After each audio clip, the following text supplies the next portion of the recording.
Fala galera, tudo certo com vocês? Deu a lógica, né? Que eu avisei que ia dar. O Ceará ia ganhar do Grêmio. O time do Grêmio, pessoal, é um timezinho muito fraco, tá?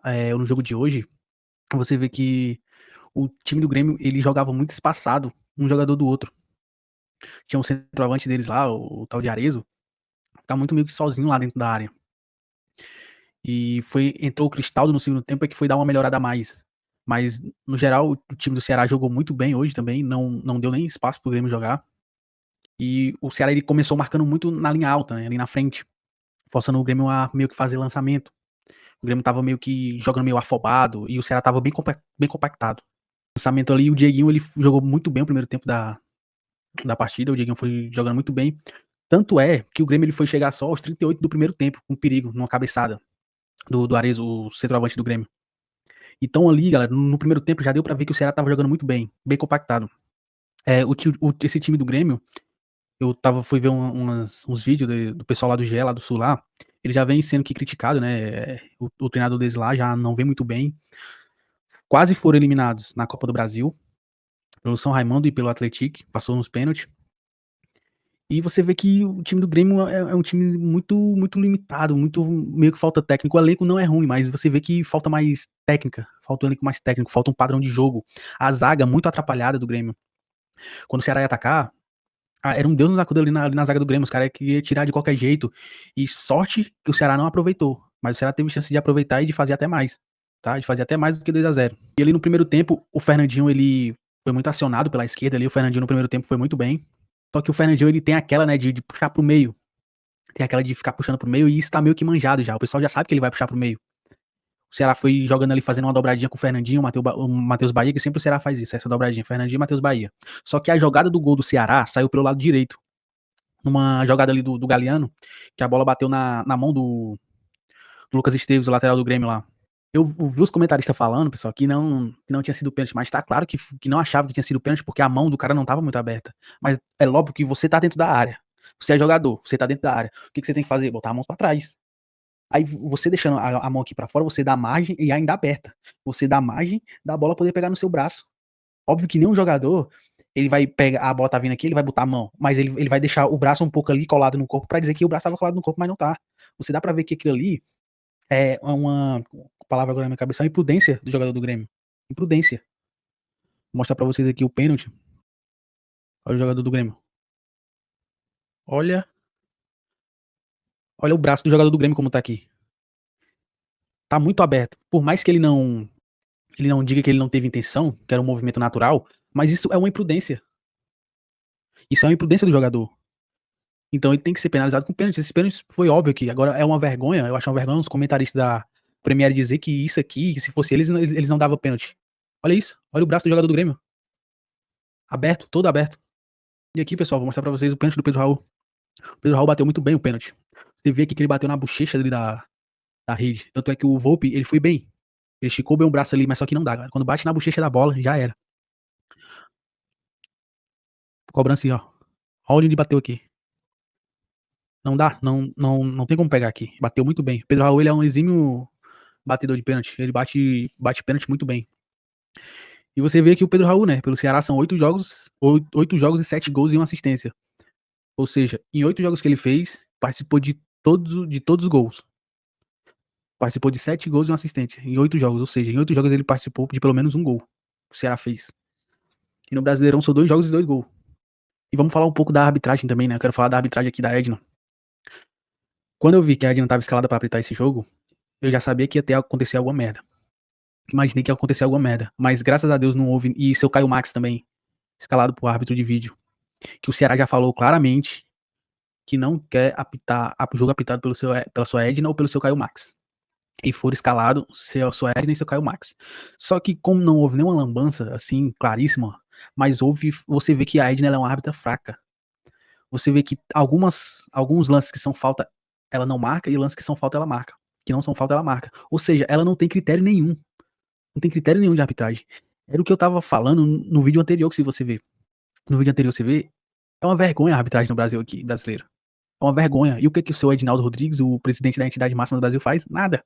Nada. E se acontecesse alguma merda hoje contra o Ceará? Qual o moral que o presidente do Ceará ia ter pra falar, sendo que ele votou a favor da reeleição do seu Edinaldo Rodrigues? Qual moral que ele ia ter pra falar? Ia fazer o quê? Uma representação? Ia enviar lá uma representação pra CBF? Um pirulito pra torcida?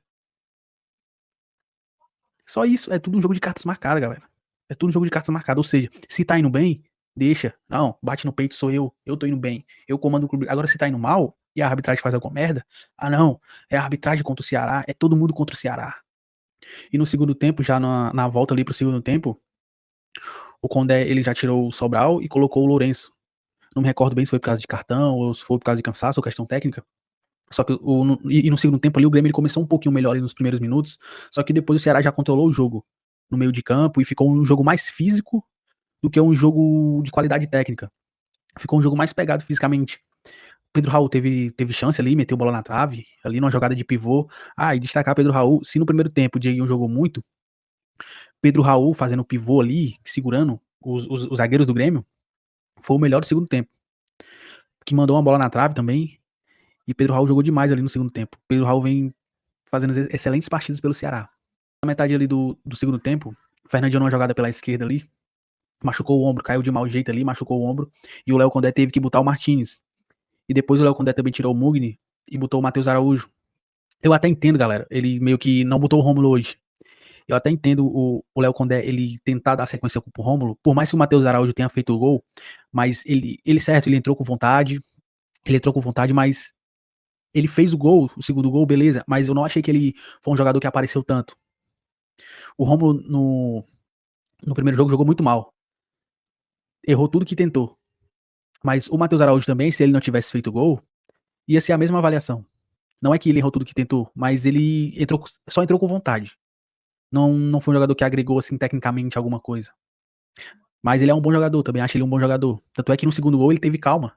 Vou até mostrar pra vocês aqui o segundo gol do Ceará. Ele teve calma. Ele pegou a bola, levou, deu mais uma adiantada na frente pra projetar o corpo dele pra bater, porque se ele bate ali de qualquer jeito, ele ia isolar a bola. A bola não ia pro gol. Tanto é que quando ele bateu, o jogador do Grêmio já empurrou e ele já caiu. Ou seja, ele acertou quando ele levou um pouquinho e projetou o corpo dele. Ele adiantou a bola e projetou o corpo dele pra bater. Vou mostrar pra vocês aqui. Faltando o quê? Uns 3 minutos pra acabar o jogo, ele aos 49. O goleiro do Grêmio já foi pro ataque. Tipo, no desespero já. Eu achei meio que desnecessário esse Thiago Volpe faltando 3 minutos pra acabar o jogo ainda. Certo que se fosse faltando só cobrar o escanteio e acabar, se não tivesse mais nada, mas o que ainda tinha 3 minutos de jogo ainda. Se sujeitou a isso que aconteceu. E deu certo, o Ceará fez o gol. Ele adianta a bola. Ele recebe o lançamento aqui e você veja que ele vai levando a bola. Ele adianta a bola, ele vai dar mais uma adiantada e ele projeta o corpo pra bater. Se ele não dá essas duas adiantadas aqui, se ele fosse se afobar e bater logo, pronto, se ele fosse se afobar e bater daqui, talvez ele nem tivesse força pra chutar a bola e chegar lá. Mas só que ele foi inteligente aqui. Ele pegou, levou a bola, deu mais uma adiantada, projetou o corpo, que você vê ele projetando o corpo pra bater e bateu. E meio que ali na metade ali do segundo tempo, pessoal, o Ceará ele meio que deu uma recuada e ele me lembrou um pouco o primeiro jogo do Ceará contra o Bragantino, que o Ceará só jogou até os 30 minutos do primeiro tempo. Fiquei meio receoso ali até, que o Ceará deu uma recuada e os laterais do Ceará ficaram muito atrás do meio campo, segurando as entradas do Grêmio, e o volume de jogo do Grêmio cresceu. O volume de jogo do Grêmio cresceu um pouco. Tanto é que o Ceará foi no contra-ataque. E me lembrou o primeiro jogo do Ceará contra o Bragantino, que o Ceará recuou muito. O Ceará também deu uma recuada, só que dessa vez deu certo. Dessa vez deu certo. O Ceará ficava meio que forçando uma ligação direta com o Pedro Raul, só que o Pedro Raul não tem velocidade pra ficar com ligação direta. O Pedro Raul, ele é um jogador de finalização. Ele é um jogador de conclusão de jogada. Ele conclui a jogada, seja no cabeceio ou na finalização. Tanto é que a especialidade dele é gol de primeira. Ele pega a bola, bate de primeira, ou então dá um toque na bola e bate. Ele não é um jogador, não tem velocidade pra puxar contra-ataque. E o Ceará forçava muito esse lançamento no Pedro Raul e só tava dando a bola pro Grêmio. Castelão, o Ceará vai ser o time que vai dar trabalho, tá? Time que vai dar trabalho, não vai perder qualquer jogo assim. Fora é outra história. Mas jogando em casa, o Ceará tem que ser do jeito que jogou hoje. Tem que dar trabalho pra qualquer time, seja Flamengo, Palmeiras, Corinthians, Grêmio. Tem que ser desse jeito. Eu vou mostrar a classificação aqui pra vocês. Vamos ver aqui a classificação. Como é que ficou nesse início de segunda rodada. Corinthians é o líder, o Ceará é o segundo, 4 pontos. O Botafogo tá jogando contra o Juventude, tá ganhando. E todos esses times aqui vão jogar todos amanhã. Vai ser rodada completa amanhã. E pelo menos hoje vamos dormir na vice-liderança, né? Se não tivéssemos tomado gol nos acréscimos, hoje éramos líder. Mas é só segunda rodada, né? Mas enfim, galera. Valeu e boa noite aí pra todos.